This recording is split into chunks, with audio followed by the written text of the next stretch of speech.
I grew up in Bedford, Indiana. Not much happens there, but it's a tight-knit community where everyone knows everyone. I was about 10 when all this went down. It was the summer before I started middle school, and I spent most of my days hanging out with my best friend. We lived on the same street, which was perfect for late-night bike rides and sleepovers. My room was on the second floor, and I had this huge window that overlooked our backyard. I loved it during the day because I could see the whole neighborhood, but at night it was a different story. It started with small things. I'd hear tapping on my window late at night. At first I thought it was just the tree branches or maybe a bird. But one night I woke up around 2 a.m. and saw a silhouette of a person standing by my window. I freaked out and screamed for my parents, but by the time they got there, it was gone. Of course, they told me it was just a nightmare, but it kept happening. Almost every night I'd wake up to the sound of tapping and see that man. Sometimes it would just stand there. Other times it would seem like it was trying to get in. I told my friend about it, and he suggested we set up a little trap to catch whoever it was. So we rigged up a bunch of empty cans and strings outside my window. That way, if anyone tried to sneak up, we'd hear them. For a couple of nights, nothing happened, and I started to think maybe it really was just my imagination. Then one night, the cans clattered so loud, it woke me and my parents up. My dad ran outside with a flashlight, but there was no one there. The next morning, we found the cans scattered and the string cut. My parents said it was probably just a raccoon or some other animal, but I knew it wasn't. Things escalated after that. I started hearing whispers, like someone was calling my name. I'd feel like I was being watched, even during the day. My friend and I decided to take matters into our own hands. We borrowed his dad's old camcorder and set it up in my room, pointing at the window. We figured if we could get it on tape, my parents would have to believe me. The first few nights, we didn't catch anything. But then, one night, I woke up to the sound of the camera beeping. It had stopped recording. I checked the tape the next morning, and what I saw still haunts me. Around 2:30 a.m., the camera started shaking, like someone was trying to move it. Then, there was this face, peeking right up the window. It was a man, middle-aged, with greasy hair and this creepy, toothy grin. He looked directly into the camera, said something I couldn't make out, and then the tape cut off. My friend and I showed the tape to my parents, but they thought we faked it. They said we were just trying to scare each other with ghost stories. I was furious. How could they not see how scared I was? How could they not believe me? I started sleeping in my friend's room after that. His parents didn't mind, and it felt safer. But the man didn't stop. My friend's room had a small window, and one night, we heard tapping on it. We didn't even bother checking, we just ran to his parents' room. They checked it out, but of course found nothing. One weekend, my friend's family went out of town, and I had to sleep at home. I begged my parents to let me sleep in their room, but they insisted I was too old for that. That night, I woke up to the sound of my window opening. I froze. I wanted to scream, but no sound came out. I could see the man climbing in, his eyes locked on me. Just when I thought it was over, I heard my dad's voice shouting from downstairs. The man scrambled back out the window and disappeared into the night. My dad had woken up to get a glass of water and saw the man climbing in. He called the cops, but they never found him. After that, my parents finally believed me. They installed locks on all the windows and even got an alarm system. But the damage was done. I couldn't sleep in my room for months. Eventually we moved away and I never saw the man again. But I still wonder who he was and why he chose me. So yeah, that's my story. I never sleep with the window open anymore. This happened to me when I was 10, living in NYC, and it still haunts me to this day. So, picture this. It's summer 2008, a typical hot day in Manhattan. My mom had this routine where she'd take my younger sister and me to Central Park after school, and we'd stay until sundown. My favorite spot was always the playground near the Alice in Wonderland statue. I loved climbing on the bronze mushrooms and pretending I was in some whimsical wonderland. One day while we were playing, I noticed this white van parked just outside the playground. Nothing super weird at first, but I had this weird feeling that something was off. The driver was this middle-aged dude with a scruffy beard, just sitting there, not moving. I thought he was waiting for someone, but hours went by and he didn't leave. He just sat there, staring at the playground. I tried to shake it off, thinking I was just being paranoid. But over the next few weeks, I started seeing that van everywhere. It wasn't just at the playground anymore.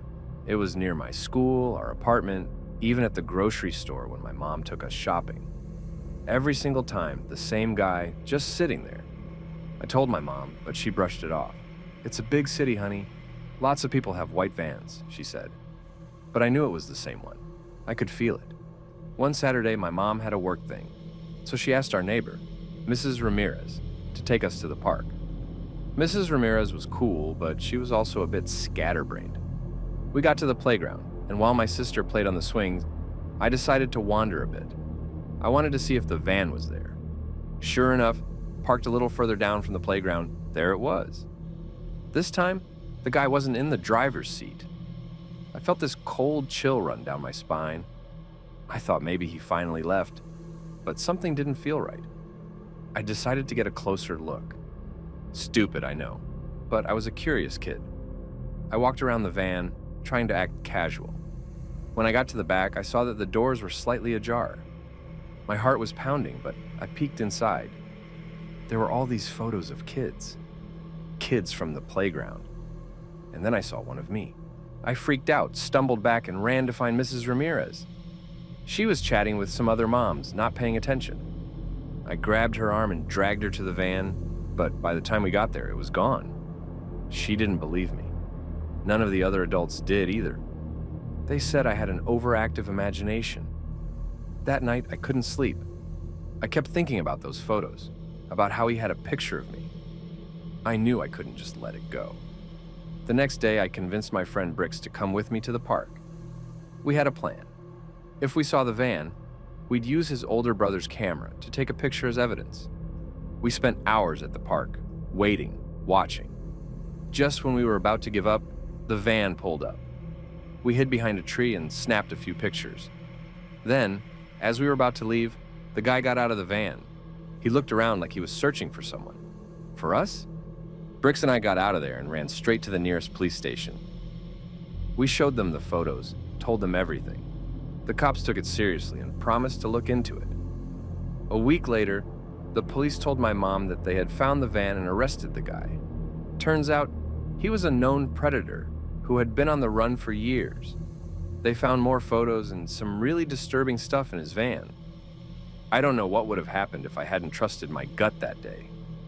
Even now, every time I see a white van, I get this uneasy feeling. I'm just glad we managed to stop him before anything worse happened. Anyway, that's my story. Thanks for reading and stay safe out there. Always trust your instincts, even if no one else believes you. When I was a kid, we lived in a small town called Maplewood, right in the heart of Ohio. It's a place you can leave your doors unlocked at night, or at least that's what we all thought. I was around 11 years old when this happened. Summer had just started, and like every kid back then, I was thrilled to have 3 months of freedom. My friend Jamie lived just a few houses down from mine. We spent our days riding our bikes, playing in the woods, and just being typical kids. But the real excitement always started when the sun went down. Jamie and I had this tradition.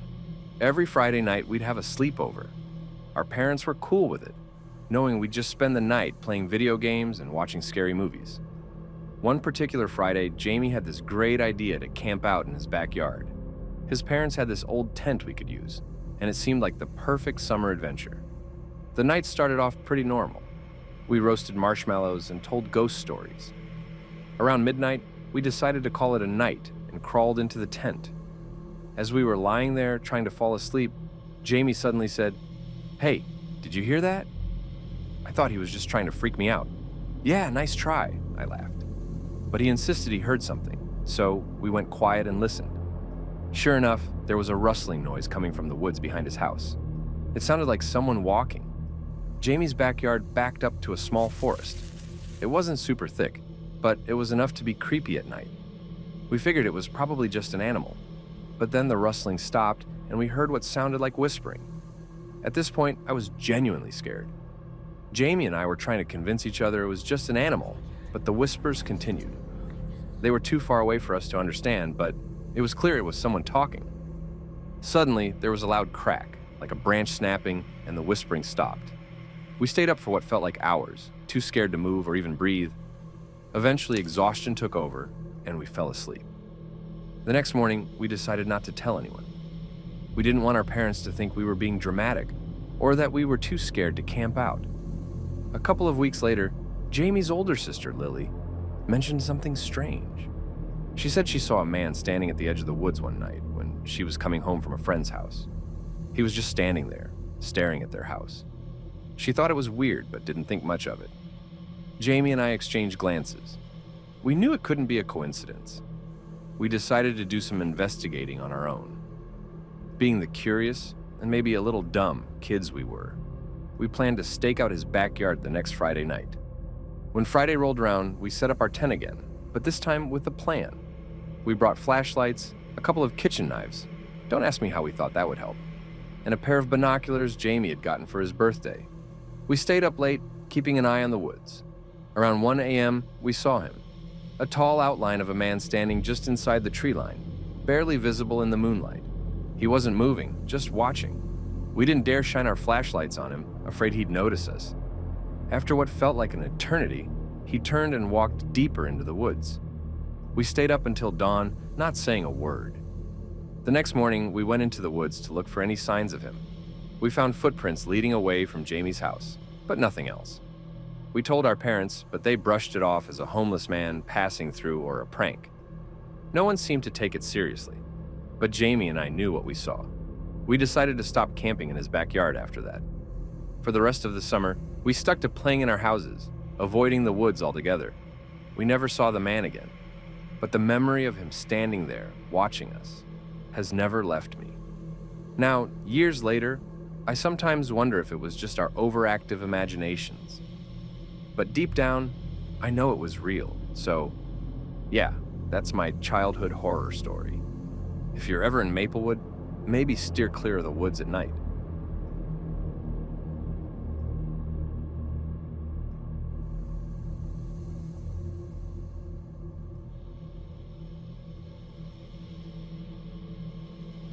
I've never really shared this story with anyone outside of my close friends and family. This all happened when I was about 9 or 10-ish years old, living in a pretty average suburban neighborhood in the Midwest. Think tree-lined streets, kids biking around, that kind of stuff. Our house was this old 2-story thing with a big backyard that backed up to a wooded area. It started on a summer night. I remember because it was stupidly hot. My parents had this no AC policy, where they'd just open all the windows and hope for a breeze. I had a small fan in my room, but it didn't help much. So I'd usually end up laying on top of my covers, just staring at the ceiling, waiting to fall asleep. One night, I heard this weird rustling noise coming from the backyard. I thought it might be a raccoon or something, so I didn't think much of it. But then I heard it again the next night, and the next. It was always around the same time, like 11 p.m. or 12 a.m. The noise started to really freak me out, but I didn't want to wake up my parents and seem like a scared little kid. Then, one night, I wanted to know what's causing that rustling noise. So I crept over to my window and peered outside. At first, I couldn't see anything, just the dark outline of the trees and the faint light from the streetlight in front of our house. But then I saw him. A guy, just standing there at the edge of our yard, half hidden in the shadows. He was tall, wearing a hoodie, and he was just staring up at my window. I nearly screamed, but managed to keep it together. I ducked down and crawled back to my bed, my heart beating like crazy. I couldn't sleep at all that night. The next morning, I told my parents, but they brushed it off, saying it was probably just my imagination or maybe a neighbor checking on something. Classic parent move. A few nights later, it happened again. Same time, same place. This time, I was at my window. When I looked through the window, I could see his face. He looked normal, I guess? Just a regular guy, but his eyes were locked on my window, and he had this creepy, almost hungry look on his face. I took a deep breath and decided I had to do something. So I snuck downstairs, grabbed my dad's phone from the kitchen counter, and went back up to my room. I called 911 and told them about the guy in my backyard. They said they'd send someone over, but it might take a while since there wasn't any immediate danger. I hung up and kept watch, my heart racing the whole time. About 15 minutes later, I saw the flashing lights of a police car coming down our street. The guy must have seen them too, because he ran into the woods. The cops searched the area but didn't find anything. They took my statement and talked to my parents, who were now wide awake and freaking out. After that, my dad installed some motion-activated lights and cameras around the house, and the police promised to keep an eye on our neighborhood. For a while, things went back to normal. I didn't see the guy again, and I started to think maybe it was just some weird, isolated thing. But then, about a month later, I was at my friend Sarah's house for a sleepover. She lived a few streets over, and we were having a blast playing video games and eating chips. Around midnight, we decided to sneak out to her backyard to tell ghost stories. We were giggling and trying to scare each other when we heard a rustling noise coming from the bushes. I froze, and my stomach dropped. I knew that sound. We turned off our flashlights and strained our eyes in the dark, and there he was. The same guy standing at the edge of Sarah's yard, just staring at us. I felt a cold wave of fear wash over me. I whispered to Sarah to go inside and tell her parents, but she didn't move. She was too scared. So I grabbed her hand and we slowly backed away towards the house.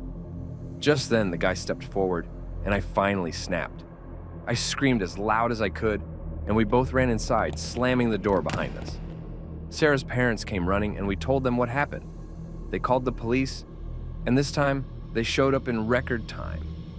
The cops did another search, but once again, they didn't find anyone. They took us seriously this time though and put out a notice in the neighborhood about a suspicious person. My parents picked me up, and for the next few weeks, I couldn't shake the feeling of being watched. Eventually, the sightings stopped and life went back to normal. But even now, years later, I still get chills thinking about that guy. Who was he? Why was he watching me? I never found out, but I always double-check my locks and windows before going to bed, just in case.